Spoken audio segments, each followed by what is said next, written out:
Rockaways Productions presents The Casey Waters Show, episode 119, In the Beginning.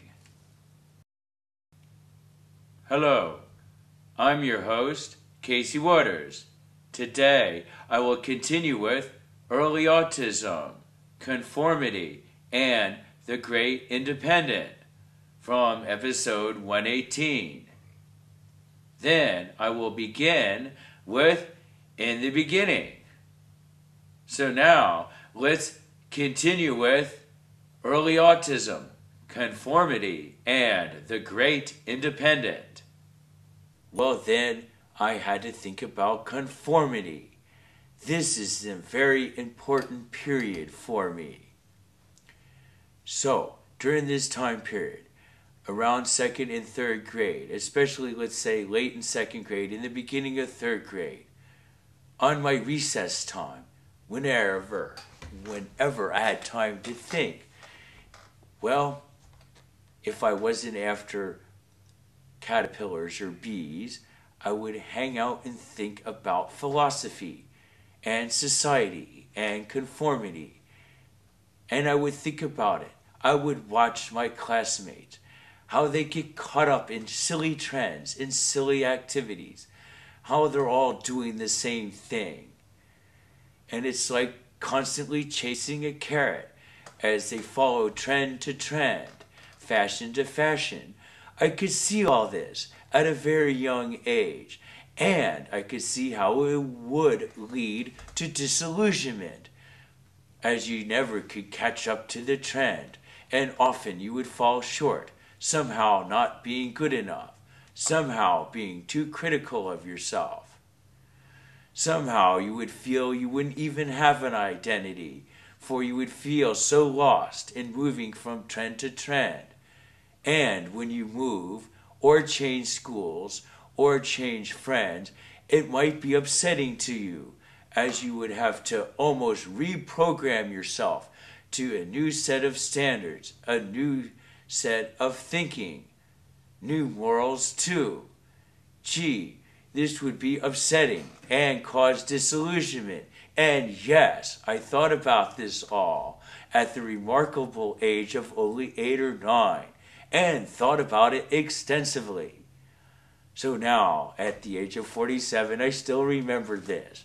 Sure, I see it as a critical time in my development. You betcha. So the question, to conform or not conform? I chose not to conform, or to only conform just enough, so I could, quote, get by with learning and basic activities. But I realized that my moral judgment, my sense of fashion, my sense of hobbies, and my sense of friends and related activities should all be dictated by me. Sure, what's good enough for me is good enough for me. I shouldn't have to have my friends or others dictate what I do, even though I'm sure they influenced me. Of course they did, just like they do everybody. However, the influence was probably somewhat more limited, perhaps only half as strong as with most people. I was able to fend off a lot of it with my own sense of autism, my own sense of independence.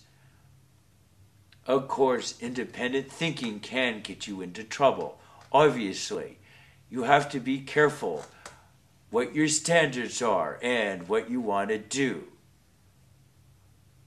You have to judge yourself in relation to everybody else, even being an independent autistic person. Sure you should, at least in theory. You don't want to do anything too wild or crazy or detrimental.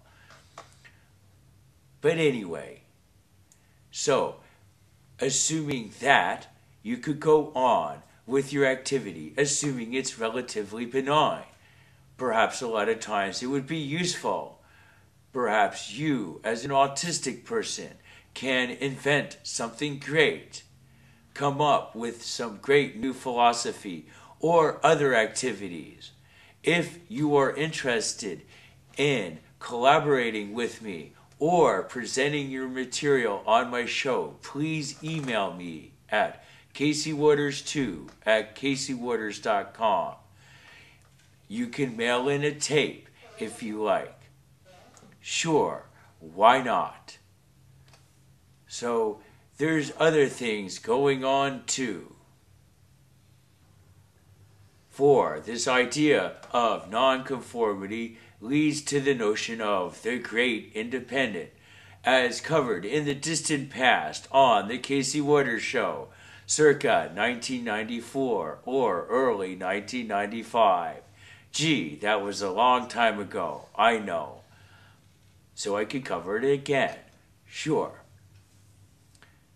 The Great Independent. Well, that's, I guess, who I am, and probably many other people, sure, who hold their sense of independence from society and aren't swept away readily by changing morals or changing fashion or changing hobbies or changing political aspirations or what's politically correct or politically incorrect or the ways to do things, what is safe and what is not safe. What was safe circa 1970 is probably unsafe circa 2008. I'm referring to activities for youngsters, such as diving off a high diving board. You don't see so many of them now do you, as you did in the distant past? Some ways I think it is a pity. Anyway, I guess it goes along with the notion of individual responsibility and the individual assuming risk for their own injury and not suing the operator or the owner. Anyway, things change, I know. But anyway, of course, being independent, you could go off and become too eccentric, and that could be a problem. You could become isolated too much from society and miss out on important viewpoints. This could misguide you, so be aware of it. You do want to be mainstream somewhat as the Great Independent, and you do want to have a variety of friends with a variety of interests, with a variety of morals, and then you can judge amongst them, and you could exist amongst them comfortably, even though they might be somewhat different. You have to allow for all this, for conditions change, and you have to be ready to adapt when they do. This is important, you betcha. Well, I hope you have enjoyed this section of the Casey Waters Show. Now, it is time for In the Beginning. Yes, I'm talking about the creation of all things.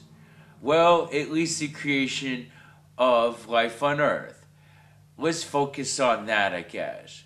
Sure. But of course, preceding that was the creation of everything. Well, anyway, in the beginning, what was it like?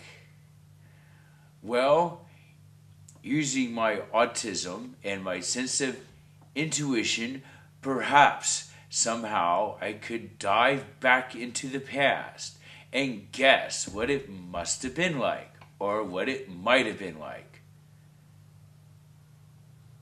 According to my thinking, I'm assuming that when creation was created, somehow it knew it.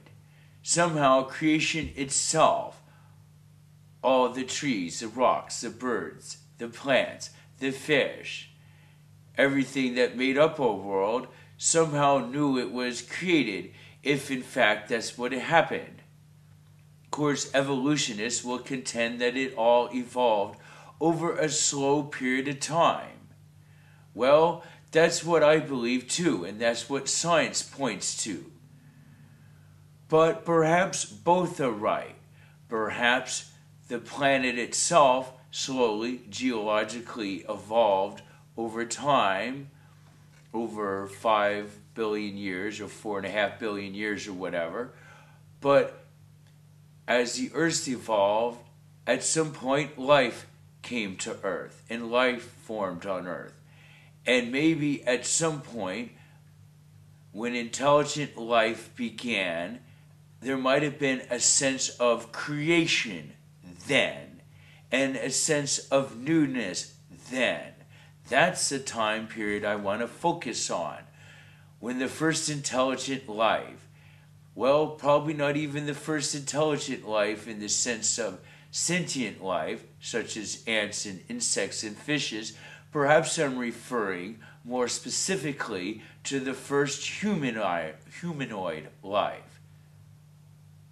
When humans gained their intelligence, perhaps they sensed it, perhaps they felt like they were created, perhaps humankind wasn't created, but perhaps it was an intervention of sorts, perhaps from an alien species. The great author Zecharia Sitchin, author of The 12th Planet and numerous other books, believes this may have been the case. He derives his interpretations of this history from deciphering the ancient cuneiform and hieroglyphics. Anyway, so we're focusing on when humankind, was aware of their intelligence, when they became intelligent, perhaps at a moment of creation of some sort or of intervention of some sort, as I suggested, from an alien race. Or it could have been perhaps even more simpler than that. Perhaps it was an event amongst humankind themselves that propelled their intelligence. But whatever it was, at some point we felt the creation. We felt, well, in a sense, that the non-duality was not far behind us, that we just recently stepped into the world of duality. Well, that's really heavy, because when you're in the world of non-duality, you could be in all times and all places at once, much like God can. Perhaps you can't literally do it, but at least you could have a good sense of it all and be able to tap into the knowledge of the distant past or the distant future. If you could truly give up your non-duality, that is. Or truly give up your duality, rather. If you could truly give up your duality, then you could obtain enlightenment and be at one with God and see into the past, see into the future, gain all the knowledge and experiences from everything. Sure you can. It's just very hard to do. That's all. So I'm assuming, or at least for me, that I'll probably fall short somehow. But perhaps I could still do a lot anyway. Well, anyway, we got creation. So, but with creation in the beginning, well, according to the Bible, God walked amongst man. There was a strong connection between God and man, perhaps. As I said, in the newness of it all, perhaps us humanoids were aware of it and interacted with God, or some other higher power, perhaps just through intuition, perhaps just through thinking, but perhaps much more, perhaps direct contact of some sort with God or the angels or aliens or whatever. Once again, even short of that, it has been proven that primitive tribes can have a sense of where each other are, where the other tribe members are, as they wander about, even though they physically can't see them or have no contact with them. Also, sometimes primitive peoples will know when to go home. That is, they'll be aware of when some sudden cataclysmic event might happen to the family, even though there are no direct clues. They will still somehow know it, somehow sense that their son has fallen off a cliff, let's say, or that he almost drowned in the river, and they will go home at once to help with the situation in whatever way they can. Sure, they will. So, with all that going on, there is a sense that mankind, especially with these primitive peoples, and knowing when to go home and knowing where each other are beyond the range of sensory perception, perhaps they're like tuning into a spiritual realm of sorts. Anyway, for the individual may affect the spirituality. That is my assumption. Through prayer and through our attitudes is my main way I assume this all happens. Sure, I got Lucy with me right now. She's up on my shoulder. Anyway, so we affect everything with our prayers and with our attitudes, and they might reach far further than we think, perhaps even into the past, for the future might affect the past, and the future or the past might affect the future, perhaps in more ways than we realize. Why this weird sense of time? How could the future possibly affect the past and go backwards in time? Well, according to quantum physics, pretty much everything affects everything else, whether we realize it or not, through quantum interactions. So, in other words, if I were to interact with something else, and that second particle or being interacted with a third particle or being, then the effect of the third particle or being through the second being would affect me. So perhaps I might meet someone and then they might meet someone else. The third person might have a profound impact on them, and thus there might be some impact conveyed to me. Typically, this is undetected, of course, and there is very little, if any, evidence of this phenomenon actually occurring. Keep in mind, with the myriad of interactions of millions of people, well, not millions, but perhaps hundreds of people who you have met over the years, and that they all could be affecting you all at once, obviously many effects might cancel each other out. And perhaps that's why it's truly hard to detect and verify if such a phenomenon exists. Anyway, I think it might. So, we affect each other through this quantum physics type thing. And, as I said, our awareness, or not our awareness, our attitudes, well, our awareness too. We start with being aware of what's around us and our attitudes and other people's attitudes.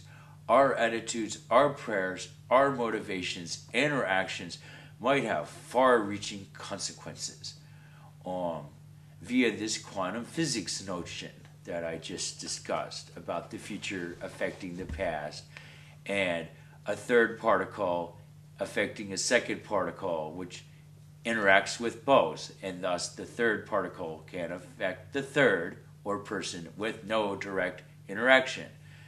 I'm assuming it happens with people. It does happen with elementary quantum particles. I'm assuming this effect goes to a larger scale. So there's lots of things going on.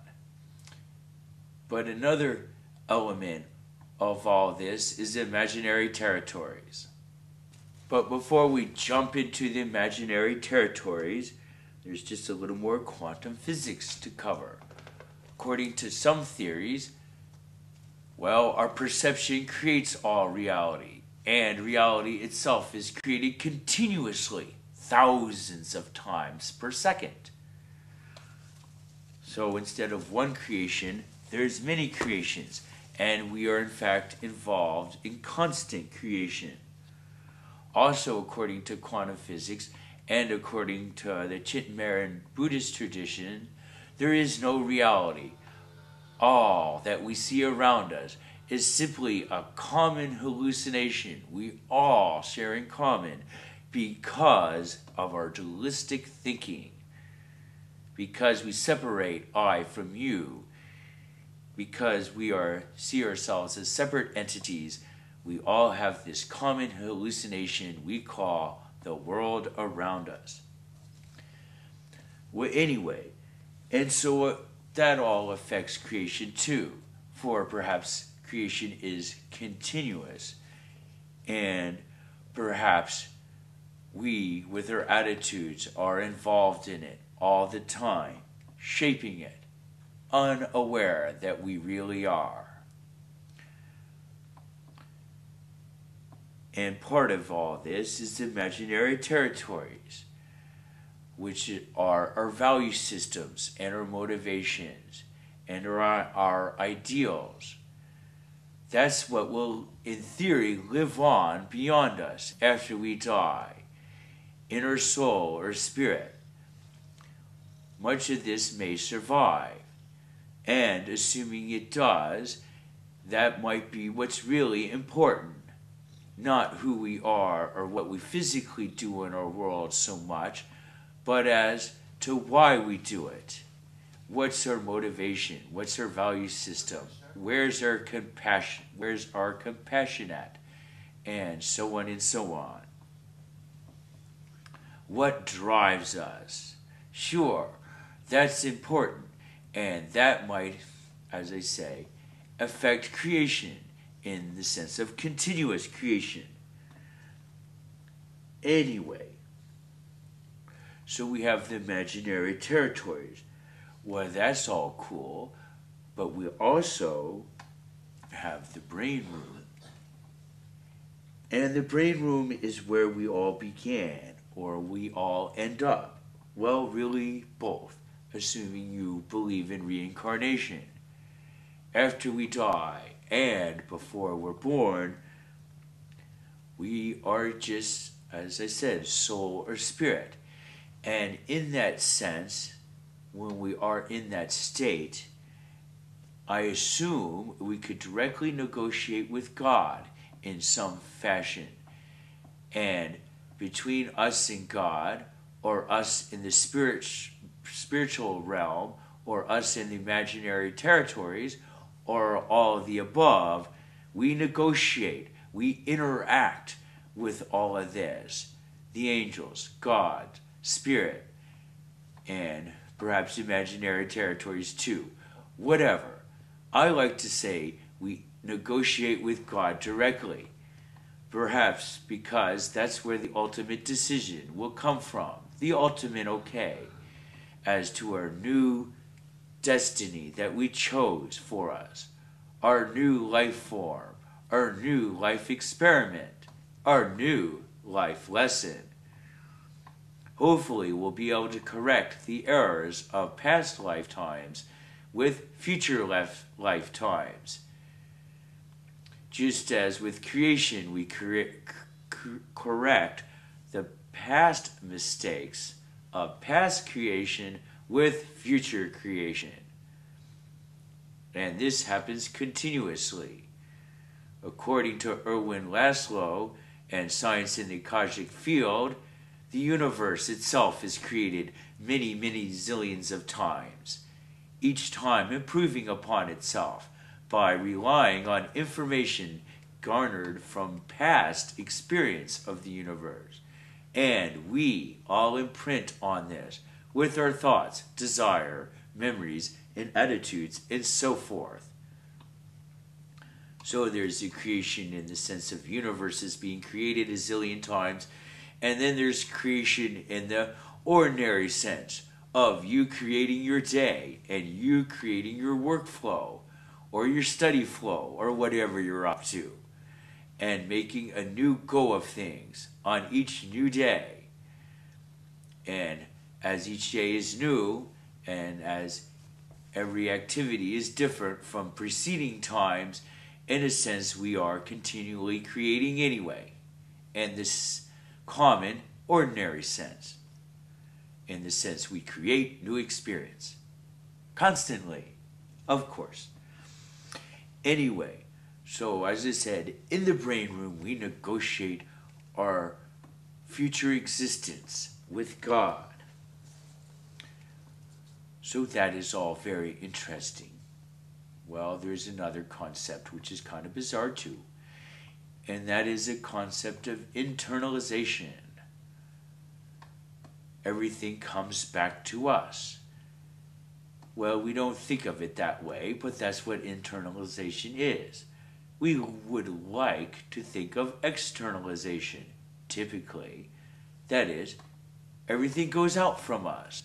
Everything flows out from us as we reach out and interact with the world and create our new experiences, try to shape our new experiences at least, and the rest of the world and the cosmos, etc., create our experiences with our help, but we try to shape things. And so we're constantly reaching out and shaping things and interacting with people. That's externalization. We are reaching out. Well, don't forget things could reach back to us. And in fact, they do. We just don't think of it. But as we affect everything else affects us. And everything else comes back to us. Comes back to us as an individual, as a small individual. For the individual is smaller than the body. This is my assumption here with this internalization scheme. So it's almost like the individual is a point, and everything is converging on this point of the true individual self. It is hard for me to think about this in a true concentrated fashion for more than five or so seconds to really maintain this in concentration, that everything is coming to you in what you truly are, which is almost nothing. Try to think about it yourself.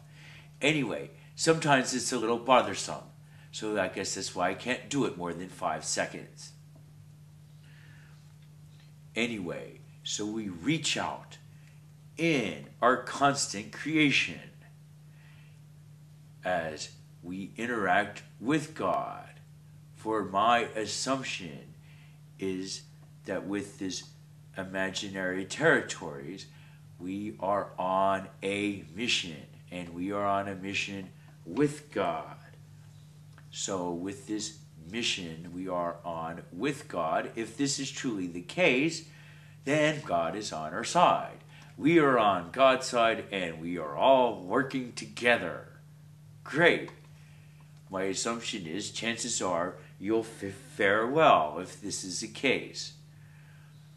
And on the opposite sense, if you're working against God and your mission is the opposite of what God's mission is, then chances are you won't fare too great.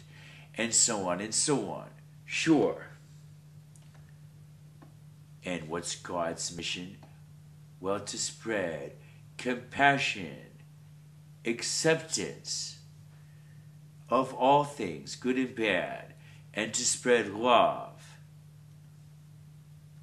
So, with the spread of love, the spread of compassion, the spread of understanding, the spread of generosity and sharing, well, that will help reduce our dualistic thinking, and perhaps that will bring us closer to God.